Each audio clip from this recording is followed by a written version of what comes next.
assistant professor of Pragati College, Dhakapur, Siliguri. Today I want to discuss about organizational coordination and monitoring network through resource center. ये work education का 4 का topic है। ये 4th same के लिए mainly.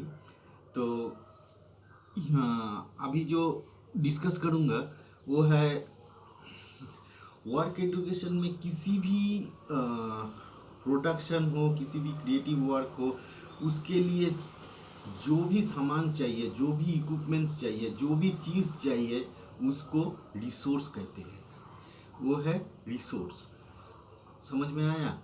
Work education में जो भी चीज़ चाहिए, वर्क एडुकेशन किसी भी प्रोजेक्ट करने के लिए, वो प्रोडक्टिव हो सकता है, क्रिएटिव हो सकता है, कुछ भी हो सकता है। उसके लिए जो जो सामान चाहिए, जो जो मटेरियल, जो इक्विपमेंट्स, जो स्टूडेंट, टीचर, स्कूल का इंफ्रास्ट्रक्चर, क्लासरूम, जो भी चीज़ उसके साथ इन्वॉल्व है, वो सब सारे चीज़ों को रिसोर्स कहते हैं। तो वर्क एडुकेशन में रिसोर्स को 2 तरह से डिवाइड कर सकते हैं हम लोग। एक है ह्यूमन रिसोर्स, दूसरा है मटेरियल रिसोर्स। तो ह्यूमन रिसोर्स क्या है? ह्यूमन रिसोर्स मेनली जो चीज़ है, पहले मैं तुम लोगों को एक चीज़ दिखाता हूँ। ये स्क्रीनशॉट ले लो तो तुम लोगों को इजी होगा। ह्यूमन रिसोर्स और मटेरियल रिसोर्स, ठीक है। इसका अभी ये 2 चीज़ को अभी डिस्कस करेंगे। तो क्या है human resource? Human resource means क्या है? वर्क एडुकेशन में किसी भी प्रोजेक्ट में जो लोग डायरेक्ट या इनडायरेक्ट इन्वॉल्व है, वो सारे ह्यूमन बींग्स को ह्यूमन रिसोर्स कहा जाता है। जैसे टीचर, जो स्टूडेंट, पेरेंट्स, जो लोग काम करते हैं, वर्किंग, किसी भी वर्किंग पीपल जो वो प्रोजेक्ट के साथ रिलेटेड है, ये सब लोगों को ह्यूमन रिसोर्स कहा जाता है। मतलब क्या है बोलो तो, जो लोग डायरेक्टली हो या इनडायरेक्टली ये वर्क प्रोजेक्ट के साथ रिलेटेड है, उसको ह्यूमन रिसोर्स कहा जाता है। और मटेरियल रिसोर्स क्या है? मटेरियल रिसोर्स मेनली जो है वो है क्या बोलूँ, जो प्रोडक्शन करने के लिए जो सामान चाहिए, जो रॉ मटेरियल चाहिए, वो तो मटेरियल रिसोर्स के अंदर है ही। उसके साथ जो इक्विपमेंट्स चाहिए, वो भी मटेरियल रिसोर्स के अंदर आता है। स्कूल का इंफ्रास्ट्रक्चर जो इन्वॉल्व होता है, जो चाहिए, स्कूल का इंफ्रास्ट्रक्चर जो चाहिए वो प्रोडक्शन करने के लिए, जैसे क्लासरूम हो सके, या क्लासरूम के बाहर गार्डन हो सके, या लैब हो सके, ये सब चीज़ जो है वो मटेरियल रिसोर्स के अंदर आता है। तो ये जो मैं दिखाया, इसके अंदर देखो, जो ह्यूमन रिसोर्स के अंदर आ रहा है teachers, student, parents, working people, और एक चीज़ है ऑर्गेनाइजेशन। ऑर्गेनाइजेशन के अंदर आ रहा है क्लब, किसी भी वॉलेंटियरी एसोसिएशन, एनजीओ, ये सब। तो पहले ये चीज़ को लेके डिस्कस करते हैं। रोल ऑफ टीचर से शुरू करते हैं। Role of work education teacher. Role of work education teacher, role of work education teachers मतलब क्या है बोलो तो, मतलब किसी भी वर्क प्रोजेक्ट जो है, वो वर्क प्रोजेक्ट के में वर्क एडुकेशन टीचर ही मेन पर्सन है। वो ही, उसका ऊपर सारा रिस्पॉन्सिबिलिटी रहता है ये वर्क प्रोजेक्ट को अरेंज करने का, कैसे अरेंज करेगा। और फास्ट टू लास्ट मेन जो चीज़ है वो टीचर ही, वो जो वर्क एडुकेशन टीचर है उसका ही काम है। तो role of work education teacher में क्या है? मेनली वर्क एडुकेशन टीचर ही सारा वर्क प्रोजेक्ट संभालता है। तो उसके साथ और भी बहुत चीज़ है। वो ये काम करने के लिए पकड़ लो, एक सोप मेकिंग का प्रोजेक्ट लिया, लेकिन सोप मेकिंग का प्रोजेक्ट लेने के लिए क्या है, उसमें कुछ केमिस्ट्री का बहुत सारा चीज़ है। तो इसीलिए कोई केमिस्ट्री टीचर का हेल्प लेना चाहिए। और ऐसा भी हो सके सोप मेकिंग करने से पहले स्टूडेंट लोगों को लेके किसी भी सोप फैक्ट्री में ले जा सकते हैं।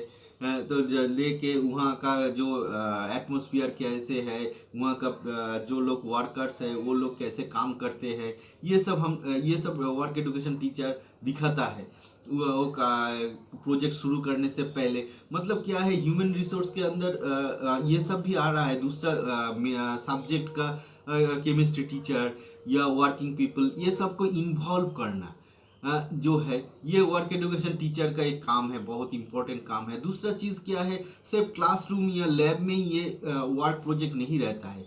ये क्लासरूम से बाहर और स्कूल के बाहर, मतलब वर्किंग वर्ल्ड में ये जो प्रोजेक्ट है इसका एक रिलेशन है, ये क्रिएट करना भी वर्क एडुकेशन टीचर का एक काम है। और दूसरा चीज़ क्या है, एक इंटीग्रेशन, दूसरे सब्जेक्ट के साथ इंटीग्रेट करना ये वर्क प्रोजेक्ट को, ये भी वर्क एडुकेशन टीचर का एक काम है। तो role of work education teacher यही है। तो नेक्स्ट जो आता है रोल ऑफ सब्जेक्ट टीचर। तो रोल ऑफ सब्जेक्ट टीचर तो मैं पहले ही थोड़ा इसमें बताया क्या है। हर एक सब्जेक्ट जो टीचर है, सारा सब्जेक्ट टीचर ये वर्क प्रोजेक्ट के साथ इन्वॉल्व रहना चाहिए। जैसे डायरेक्टली हो इनडायरेक्टली हो, उसको इन्वॉल्व रहना है, क्योंकि ये स्कूल का ही काम है।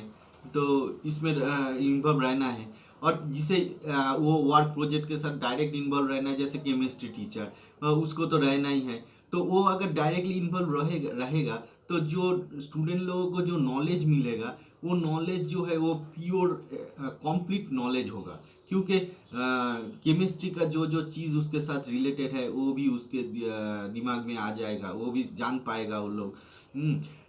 और क्या है, जो सब्जेक्ट टीचर जो लोग, और जो है सब्जेक्ट टीचर जो है वो लोग क्या है, अगर ये प्रोजेक्ट करने के टाइम में उन लोगों को किसी बाहर में किसी भी फैक्ट्री या किसी भी वर्कशॉप में स्टूडेंट लोगों को ले जाना पड़ेगा, तब अगर दूसरे सब्जेक्ट टीचर इसके साथ इन्वॉल्व हो के वो लोग जाएगा तो स्टूडेंट लोगों को अच्छा लगेगा। तो सिर्फ वर्क एडुकेशन टीचर अकेला ये कर नहीं पाता, इसीलिए दूसरे सब्जेक्ट टीचर का हेल्प लेना पड़ता है। तीसरा और एक रोल है सब्जेक्ट टीचर का। जब ये प्रोडक्शन हो जाएगा उसके बाद जब इसको एग्जिबिट करना है, तब सारे टीचर को इसके साथ इन्वॉल्व रहना पड़ता है। और एक बात है जो मेनली है, हर एक टीचर को कुछ ना कुछ कल्चरल एक्टिविटी आना चाहिए। गाना हो सके, डांस हो सके, या पेंटिंग हो सके, या ड्रामा हो सके, आता है। किसी भी ह्यूमन बीइंग को, हर कोई भी ह्यूमन बीइंग को कुछ ना कुछ कल्चरल एक्टिविटी आता है। मतलब कहते हैं जिसे कुछ नहीं आता है वो ह्यूमन बीइंग ही नहीं है। जिसे कल्चरल कुछ भी एक्टिविटी आता नहीं है वो ह्यूमन बीइंग नहीं है, तो वो एनिमल हो जाता है। क्योंकि उसके अंदर वो जो ह्यूमन क्वालिटी जो है वो नहीं रहता है। वो उसके साथ मतलब कल्चरल एक्टिविटी के साथ जो इन्वॉल्व नहीं है उसके अंदर ह्यूमैनिटी नहीं रहेगा, ह्यूमन क्वालिटी जो है वो नहीं रहेगा, वो एनिमल हो जाएगा। तो इसीलिए किसी के, हर एक आदमी के अंदर कुछ ना कुछ कल्चरल चीज़ उसको आता होगा एवं आता है। तो इसीलिए क्या है, अगर मुझे किसी भी टीचर को अगर गाना आता है तो वो किसी भी कल्चरल एक्टिविटी में वो गाना गा के, या किसी को पेंटिंग आता है, या किसी के वुडन वर्क आता है, या कोई क्राफ्ट वर्क आता है, तो वो इन्वॉल्व अगर होगा तो इससे क्या है, स्टूडेंट भी इनकरेज होगा और स्कूल का एटमोसफियर भी बहुत अच्छा होगा। तो नेक्स्ट जो आता है वो role of parents. Role of parents बहुत ही इम्पोर्टेंट है, क्योंकि स्टूडेंट का इनकरेजमेंट मिलता है घर से ही। अगर स्टूडेंट घर में कुछ काम करता है, कुछ वर्क करता है, उसको इनकरेज करना चाहिए। कुछ मेकिंग कर रहा है उसको इनकरेज करना चाहिए। ये पेरेंट्स ये यहाँ से शुरू करता है। दूसरे बात जो है, अगर किसी का इकोनॉमिकल कंडीशन अच्छा है जो पेरेंट्स का, तो वो क्या कर सकता है, किसी भी प्रोजेक्ट के लिए कुछ इकोनॉमिकल हेल्प कर सकता है। तीसरा जो है, किसी भी रॉ मटेरियल दे सकता है, या कोई इक्विपमेंट्स चाहिए एक प्रोजेक्ट के लिए, वो इक्विपमेंट्स दे के हेल्प कर सकता है। और भी बहुत चीज़ है। और एक इम्पोर्टेंट चीज़ है। किसी भी पेरेंट्स को कुछ काम बहुत अच्छा आता है, जैसे एक पॉटरी का प्रोजेक्ट अगर स्कूल में हो रहा है, तो किसी का पेरेंट्स बहुत अच्छा पॉटर है, वो क्ले मॉडलिंग बहुत अच्छा उसे आता है, तो वो इन्वॉल्व हो सकता है डायरेक्टली इन्वॉल्व होके अगर कुछ काम करे, तो इससे स्टूडेंट भी इनकरेज होगा। और वो अगर स्किलफुल है, उसका प्रोफेशन अगर पॉटरी है, तो वो अगर इन्वॉल्व होगा, जो जो चीज़ स्टूडेंट देखेगा सीखेगा वो बहुत अच्छा सीखेगा। तो ऐसे ही पेरेंट्स का रोल रहता है ये वर्क एजुकेशन किसी भी प्रोजेक्ट के, डायरेक्ट हो इनडायरेक्ट हो। तो नेक्स्ट जो आता है वो है ऑर्गेनाइजेशन। किसी भी ऑर्गेनाइजेशन का क्या पार्ट होगा, रोल ऑफ ऑर्गेनाइजेशन। तो रोल ऑफ ऑर्गेनाइजेशन के अंदर आ रहा है क्या, किसी भी क्लब हो, किसी भी वॉलेंटियरी सेंटर हो या एसोसिएशन हो, एनजीओ हो, वो लोग क्या कर सकते हैं कि ये जो प्रोडक्शन स्कूल में हो रहा है या क्रिएटिव वर्क हो रहा है, इसका एग्जीबिशन कर सकता है, इसको किसी भी फेस्टिवल में इसको सेल करने का एक प्रयास कर सकता है। तो ऐसे ही कोई भी ऑर्गेनाइजेशन इसके साथ इन्वॉल्व हो सकता है। और एक चीज़ है, अगर इकोनॉमिकली वो किसी भी ऑर्गेनाइजेशन हेल्प कर सकता है स्कूल को, और कोई सोशल वर्क में स्टूडेंट को इन्वॉल्व करके भी वर्क एजुकेशन का प्रोजेक्ट में हेल्प कर सकता है, क्योंकि सोशल वर्क एजुकेशन का प्रोजेक्ट का एक बहुत ही इम्पोर्टेंट पार्ट है। तो ऐसे ही किसी भी क्लब या एनजीओ इन्वॉल्व हो सकता है वर्क एजुकेशन के प्रोजेक्ट के साथ। ये role of work education organisation का रोल यही है। और एक बहुत इम्पोर्टेंट चीज़ है ये रोल ऑफ ऑर्गेनाइजेशन, मतलब ये ऑर्गेनाइजेशन के ह्यूमन रिसोर्स के अंदर लाने का एक बहुत ही इम्पोर्टेंट एक चीज़ है, क्योंकि बहुत किताब में रहता है ऑर्गेनाइजेशन जो है वो मटेरियल रिसोर्स के अंदर चला आता है। लेकिन मेरा ये पर्सनल व्यू है, और दो एक किताब में भी मैं देखा इसको ह्यूमन रिसोर्स के अंदर लाया गया, क्योंकि एक ऑर्गेनाइजेशन बनता है कुछ पीपल को लेके ही। ऑर्गेनाइजेशन मतलब कुछ रॉ मटेरियल नहीं है, ऑर्गेनाइजेशन मतलब बंच ऑफ पीपल है। तो वो जो पीपल है, पीपल मतलब ह्यूमन रिसोर्स ही है, उसको तो ह्यूमन रिसोर्स के अंदर लाना ही ठीक रहेगा। तो इसीलिए ह्यूमन रिसोर्स के अंदर इसको रखा गया है। तो नेक्स्ट आता है स्कूल कॉम्प्लेक्स। मतलब स्कूल कॉम्प्लेक्स मतलब स्कूल का एक जोट, मतलब गुच्छो, स्कूल जोट। तो ये क्या है, ये मेनली जो है स्कूल कॉम्प्लेक्स जो है वो मतलब क्या है, एक स्कूल का इंफ्रास्ट्रक्चर में सब कुछ नहीं रह सकता है जो वर्क प्रोजेक्ट में चाहिए। बहुत सारा वर्क प्रोजेक्ट लिया जाता है, तो सारा चीज़ एक ही स्कूल में रहेगा, ये पॉसिबल नहीं है।